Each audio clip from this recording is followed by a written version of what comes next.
ஜோதிட ஆர்வலருக்கு எல்லோருக்கும் வணக்கங்க. நாம இந்த பதிவுல ராசிகளின் பிரிவுகள் என்னன்னு தான் பார்க்க போறோம். இப்ப ராசிகள் எடுத்துக்கிட்டா ஒவ்வொரு ராசியிலும் உங்களுக்கு நிறைய தெரியும். நிறைய நட்சத்திரங்கள் இருக்குது, பாதம் இருக்குது.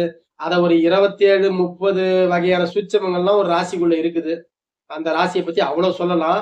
நம்ம சிம்பிளா மேலோட்டமா சில முக்கியமான குறிப்பு தான் பார்க்க போறோம். ஜஸ்ட் இத தெரிஞ்சுக்கங்க. சரி, ராசிகளின் பிரிவுகள்னா என்னன்னா, இப்ப சூரியனுடைய ராசிகள் அது உயிர் ராசிகள் சொல்லுவோம். சூரியனுடைய ராசிகள் உயிர் ராசிகள். அது என்னென்ன ராசிகள்? சிம்ம ராசியிலிருந்து மகர ராசி வரைக்கும் அந்த 6 ராசிகள் உயிர் ராசிகள் சொல்லுவோம்.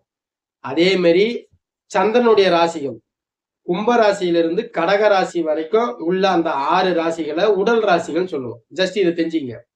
இந்த உயிருக்கும் உடலுக்கும் என்ன வித்தியாசம்னா, அது உயிர் ராசிகள்ல ஆயுள் சம்பந்தப்பட்ட குறிக்கும். உடல் சம்பந்தப்பட்ட அந்த சந்திரனுடைய ராசிகள இந்த பாவ கிரகங்கள் இந்த மாதிரி அசுப கிரகங்கள்லாம் நின்று பலவீனப்பட்டா அது நோய் சம்பந்தப்பட்ட தொல்லைகளை குறிக்கும். அது அது அது நிறைய கால்குலேஷன் கணக்கீடுலாம் இருக்குது. ஜஸ்ட் இதை தெரிஞ்சுக்கங்க. அடுத்து ராசிகளுடைய பிரிவுகள் அடுத்து பாக்குறப்ப இந்த ராசியை நம்ம மன்னராட்சிலாம் நடக்கிறப்ப இப்ப பல கேஸ்ட் வந்துருச்சு, பல ஜாதிகள் வந்துருச்சு. எண்ணில் அடங்காத கணக்கு பண்ணி பார்க்க முடியாத அளவுக்கு ஜாதிகள்லாம் வந்துருச்சு. ஆனா அப்பெல்லாம் அப்படி இல்லைங்க. மன்னராட்சிலாம் நடக்கிறப்பெல்லாம் வெறும் 4 ராசிகள் தான், 4 ஜாதி தான். அது என்னன்னா சத்திரியர், வைசியர், சூத்திரர், பிராமணர், அவ்வளவுதான். மன்னராட்சிலாம் நடக்கிறப்பெல்லாம் நம்ம ஒரு 100 வருஷம் 200 வருஷம் முன்னாடிங்களா மன்னராட்சிங்களா, அப்பெல்லாம் அந்த 4 ஜாதி தான். அந்த 4 ஜாதிக்கு என்னவோ அத பிரகாரம் தான் அவங்க ஜாதகம் கணக்கீடுலாம் அவங்க வேற மெத்தட்ல ரொம்ப துல்லியமா பார்த்துருந்தாங்க. அதுக்குன்னு மந்திரி வச்சு, அதுக்குன்னு அஸ்ட்ராலஜி, ஜாதகர், அதுக்குன்னு நிறைய பேர் இருந்தாங்க. இந்த 4 ஜாதியை வச்சு அதுக்கு நிறைய கட்டுப்பாடுலாம் இருந்தது. ஆனா இப்ப அது மாறிச்சு. அப்ப இந்த சத்திரிய ஜாதினா என்ன அப்படின்னு பாத்தீங்கன்னா, நெருப்பு ராசி. நெருப்பு ராசினா உங்களுக்கு தெரியும், மேசம், சிம்மம், தனுசு. அடுத்து வைசியர். இவங்க யாரு? இவங்க ராசி அடுத்த ராசி நிலராசி. எது நிலராசினா ரிஷபம், கன்னி, மகரம். இவங்க வைசியர். சத்திரிய ராசியில பெரும்பாலும் இருந்தவங்களாம் அப்பெல்லாம் அந்த ராசியில பிறந்தாலே அவங்க சில பதவிகளை கூட கொடுப்பாங்க. அந்த மாதிரி ஒரு காலகட்டம்லாம் அப்ப மன்னராட்சியில இருந்தது. இந்த சத்திரியர் ராசிகள்ல பிறந்தவங்க ராஜாக்களாகவும் மந்திரிகளாகவும் பிளஸ் உயர் கல்வித்துறையில உள்ள அதிகாரத்துறையிலயோ நல்லா சிறந்து விளங்குவாங்க. இந்த வைசியர் ராசியில பிறந்தவங்க நல்லா வணிகம் பண்ணுவாங்க, நல்லா வியாபாரம் பண்ணக்கூடிய சாமர்த்தியம் அவங்களுக்கு இருக்கும். இதெல்லாம் இந்த குறிப்புகள்லாம் அப்ப மன்னராட்சியில. அதனால இப்ப இருக்கிற கலியுகத்துல இதுல நிறைய சேஞ்சஸ் வருது. இதை எடுத்துக்காதீங்க. உங்களுக்கு ஜஸ்ட் இதை தெரிஞ்சுக்கங்க. அடுத்தது சூத்திரர். இவங்க காற்று ராசி. மிதுனம், துலாம், கும்பம். இவங்க நல்லா உழைப்பாளிங்க. இந்த ராஜாக்கள் சொல்ற வேலை, மந்திரிகள் சொல்ற வேலை, அதே மாதிரி வைசிரியர் சொல்ற இவங்க வேலை, பிராமண வேலை எல்லாத்தையும் செய்வாங்க. இவங்க சூத்திரர் நல்ல உழைப்பாளிகள்.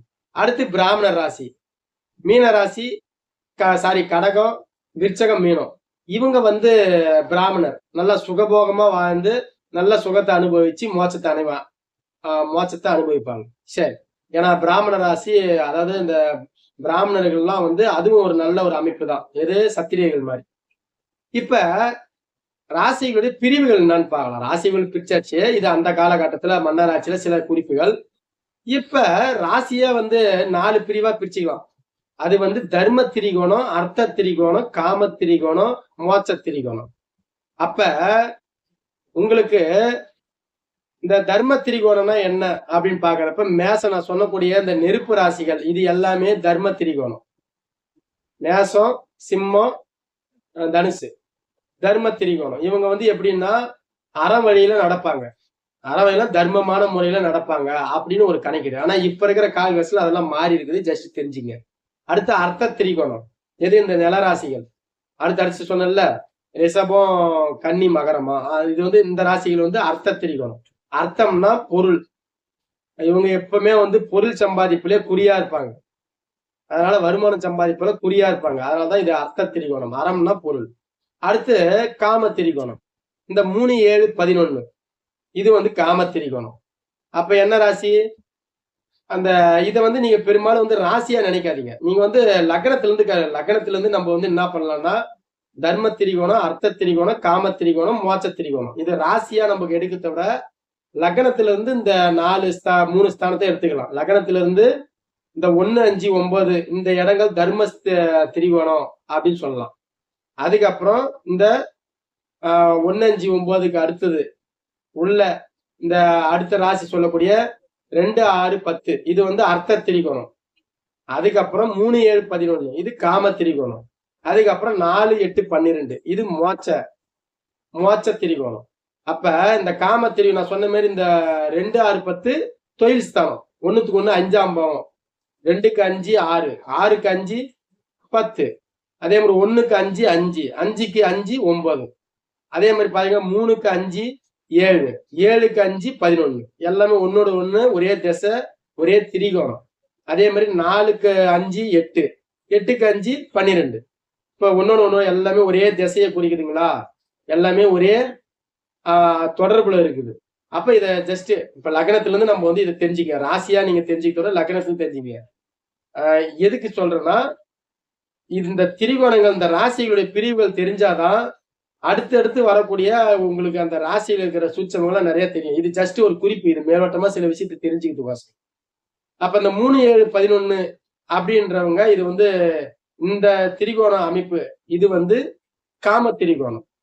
இவங்க வந்து சகல சுகத்தையும் அனுபவிக்கணும்ன்ற எண்ணம் ஈடுபாடு இவங்க கிட்ட அதிகமா இருக்கும். அப்ப இந்த 2, 6, 10 பொருள் சம்பாதிக்கிறது வருமான ஈட்டத்துல குறியா இருப்பாங்க. 1, 5, 9 அவங்களுக்கு எல்லாமே பூர்வ புண்ணியம் கோசம், அவங்களுக்கு அவங்க போன பிரிவுல செஞ்ச கர்ம பலனுக்கோசம் அவங்களுக்கு எல்லாமே கிடைக்கும். நல்ல அமைப்பு இருந்தா அதை தர்மம் பண்ணுவாங்க, அற வழியில நடப்பாங்க. 4, 8, 12 மோட்ச திரிகோணம். சகல சுகத்தையும் அனுபவிச்சுட்டு அது அடுத்து மோட்சத்தை அடைய விரும்புவாங்க.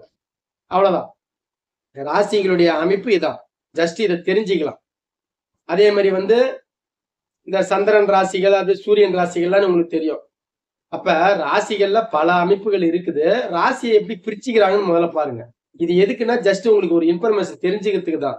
இதன் மூலியமா பலனை சொல்ல முடியுமாலாம் வந்து அது கஷ்டம் தான். ஏன்னா கிரகங்கள் எப்படி உக்காந்துக்குது, கிரகங்கள் எப்படி அமருது, அது எப்படி பார்க்குது, கிரகங்களுடைய சேர்க்கையை இது நிறைய கணக்கீடு போட்டு தான் பலன்களை தீர்மானிக்க முடியும்.